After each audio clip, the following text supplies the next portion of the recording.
May 17, 2017, Detroit. Chris Cornell stepped off the stage after singing 23 songs. The crowd happily dispersed to go home. It was a fantastic concert, a classic Soundgarden performance. Less than an hour later, his bodyguard was breaking down 2 hotel doors to reach him. Less than an hour. Thousands of people watched this man perform that night. Thousands of people heard that voice. And not a single person in that building knew it was the last time they would see him. This wasn't a sudden event. It wasn't something that appeared out of nowhere. The signs had been there for 30 years, in his lyrics, in his interviews, in the silences between his words. Everyone heard Chris Cornell sing. No one heard what he was actually saying. That's the story.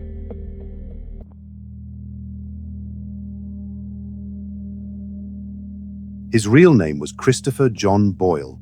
He was born on July 20th, 1964 in Seattle, Washington. His father, Ed Boyle, was a pharmacist. His mother, Karen Cornell, was an accountant. He had 5 siblings. On paper, they seemed like an ordinary American family, but they weren't. Chris's parents separated when he was a teenager. The divorce was ugly. His father practically vanished from his life. Chris and all his siblings dropped their father's last name and took their mother's maiden name, Cornell. Think about what that means for a child. You're erasing your father's last name because you no longer want to carry it. This isn't just a legal change. It's a wound. After the divorce, Chris shut himself off from the outside world. At an age when most children are trying to figure out who they are, he developed severe anxiety and depression. He stopped going to school. He stopped hanging out with friends. He stopped leaving the house. For nearly a year, Chris Cornell didn't go outside. Let that sink in. A year. As a teenager, just sitting at home, left alone with what was going on inside his head. No therapy, no diagnosis. It was the early 80s. People didn't talk about what was going on inside them. You either dealt with it or you didn't. While Chris was shut away in that house, his mother did something small, but ultimately massive in its impact. She bought him a drum set. She didn't force him to talk. She didn't drag him outside. She simply put an instrument in front of him and let him figure out how to play it on his own. And he did. Chris started playing the drums, then the guitar, then he began singing, and the voice that emerged from this quiet, anxious boy from Seattle would go on to captivate audiences. 4 octaves, a vocal range critics would later describe as one of the greatest in rock history. And it was all self-taught. It all emerged from a year of silence. That is the paradox of Chris Cornell. That voice, which moved millions, came from a boy who couldn't even leave his room. I witnessed a similar situation. A friend of mine had lost his father, and he withdrew into himself. We didn't see him for about 20 months. When he finally came out, he had become a wonderful guitarist. When we talked, he said he had 2 ways to overcome that difficult period, either music or illegal substances.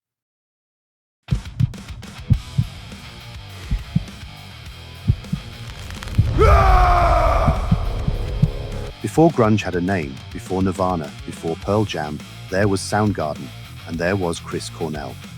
In 1984, Cornell formed the band with guitarist Kim Thayil and bassist Hiro Yamamoto. Later, drummer Matt Cameron joined the band, allowing Cornell to focus entirely on vocals. What set Soundgarden apart was this. They weren't trying to start a movement. They were simply making music that felt authentic to them. But timing was everything. In the mid-80s, Seattle was a vibrant hub of creativity. There were many bands, Mudhoney, Mother Love Bone, Green River, and the Melvins, all playing in the same small venues, sharing the same stages, and living in the same apartments. And at the center of it all was a man with an unconventional voice, too powerful for punk, too raw for metal, too emotional for noise rock. Chris Cornell's unique style and individuality set him apart from the rest. Soundgarden signed a deal with Sub Pop, the independent record label that would later launch Nirvana. Then came SST Records. Soon after, offers started pouring in from major labels. By the time Bad Motorfinger peaked in 1991 and Superunknown was released in 1994, the band's success had reached its highest point. Soundgarden was one of the world's biggest bands. Black Hole Sun was everywhere, on MTV, on the radio, in concert halls. While researching this video, I came across an interview with Cornell from that era.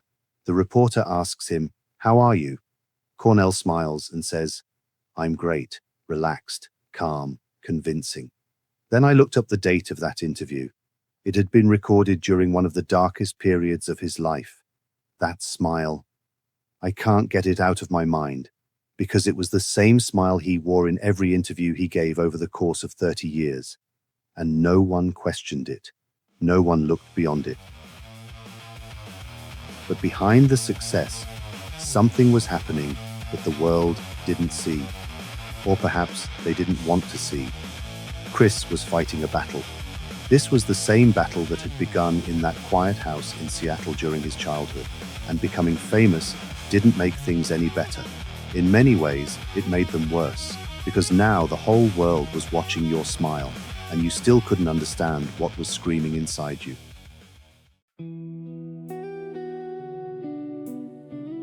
In the late 80s, Cornell had a roommate. His name was Andrew Wood. You may not have heard that name. Andrew Wood was the lead singer of the band Mother Love Bone. He was one of the brightest and most charismatic figures on the Seattle music scene. Everyone loved him, and Chris loved him more than anyone else. They were very close friends. They discussed music all the time. They were part of the same world, breathing the same air, chasing the same dream.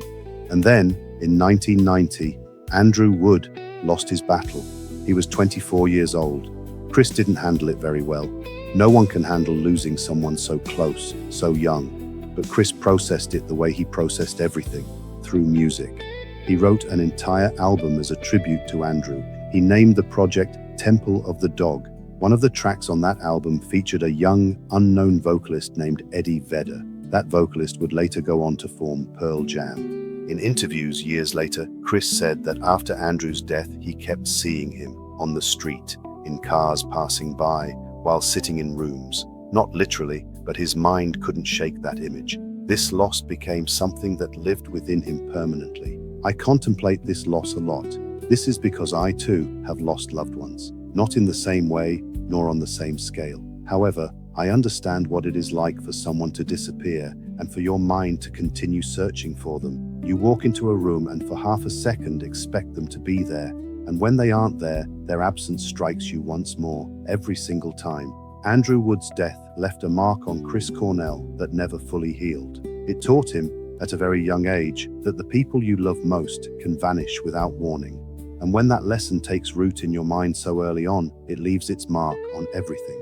Every relationship, every achievement, every quiet moment you spent alone. And those quiet moments spent alone were the most dangerous.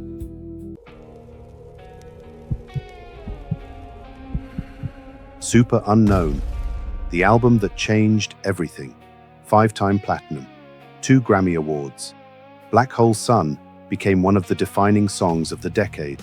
Soundgarden was filling arenas around the world. Chris Cornell was on the cover of every music magazine, but he was drowning. The more Soundgarden grew, the more Cornell felt like he was losing himself. The tour schedule never let up.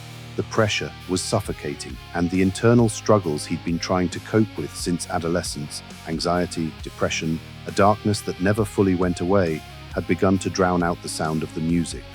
In 1997, Soundgarden broke up. The band members wanted different things, the usual rock and roll story, but in interviews, Cornell had hinted that the real reason lay deeper. He couldn't keep going at that pace without losing himself completely. The system was eating him alive. So he stopped. He left one of the world's most popular bands, not because he didn't love music, but because music was tied to everything else that was tearing him apart. Cornell pursued a solo career for several years. Parts of that journey were beautiful. Other parts were a search. He was trying to figure out who Chris Cornell was without Soundgarden. And then, in 2001, he joined forces with 3 members of Rage Against the Machine to form Audioslave. If you think about it, on paper, this was a crazy idea. The voice of grunge was joining forces with one of the most politically aggressive bands in history, but it worked. 3 albums, massive tours. Audioslave became the first American rock band to perform in Cuba. But by 2007, Audioslave had broken up as well. Cornell left. Again. It wasn't because the music was awful, but something inside him wouldn't let him stay in one place for very long. The pattern was always the same. create something incredible, feel the walls closing in, and leave. It has been a long time, but I am finally... In 2010, Soundgarden reunited. The four original members, Cornell, Thiel, Cameron, and Shepard, came back together. They recorded a new album, they went on tour, and for a while, it felt as if the storm had subsided. Chris had grown older. He spoke openly about his struggles. He seemed at peace. He was married to Vicky. He had children. He was involved in charity work. He founded a foundation to help vulnerable children. And this was the version of Chris Cornell the world wanted to believe in. The survivor. The comeback story. The man who walked through fire and emerged on the other side. I wanted to believe that too. I really did. Because when you watch his interviews from 2012, 2014, and 2016, he looks like a man who's finally figured it all out. His eyes are clear. His answers are thoughtful. He laughs easily. He speaks of his children with genuine warmth. The people who seem the strongest are sometimes the ones hanging by the thinnest of threads. No one, not the audience, journalists, or even those closest to them, can see how thin that thread is until it snaps. May 17, 2017, Detroit, Fox Theater, 23 songs. The concert ended around 11:15 p.m. Less than an hour later, his bodyguard broke down 2 hotel doors to get inside. He found Chris Cornell on the bathroom floor. Paramedics arrived. They tried, but they couldn't save him. He was 52 years old. At 11:15 p.m., he was singing to thousands of people. By midnight, he was gone. Less than 60 minutes had passed between the final note and the end. And the story doesn't end here. Chester Bennington, Chris's closest friend and godfather to one of his children, performed Hallelujah at his funeral. He wrote an open letter that read, "I can't imagine a world without you." 64 days later, the day that would have been Chris's 53rd birthday, Chester was found at home. He was 41 years old. 2 voices, 2 families, 64 days between them. So what do you do with a story like this? A child who couldn't leave his room, a child who found his voice in the drum set his mother bought him, a child who founded one of the greatest bands of his generation, a child who battled his inner demons for 30 years, a child who seemed to have won, a child who stepped off the stage and couldn't wake up until morning. Everyone must have seen that smile, everyone must have heard that voice, and no one looked beyond that voice, either because they didn't notice or because there was nothing they could do. The show is over, no encore, but that voice continues to echo. If this story has made you stop and think about someone you know, someone you've lost, or even yourself, please subscribe. And if you're going through a tough time, please ask for help. Talk to someone. You're not alone. I'm the voice behind No Encore. See you in the next episode.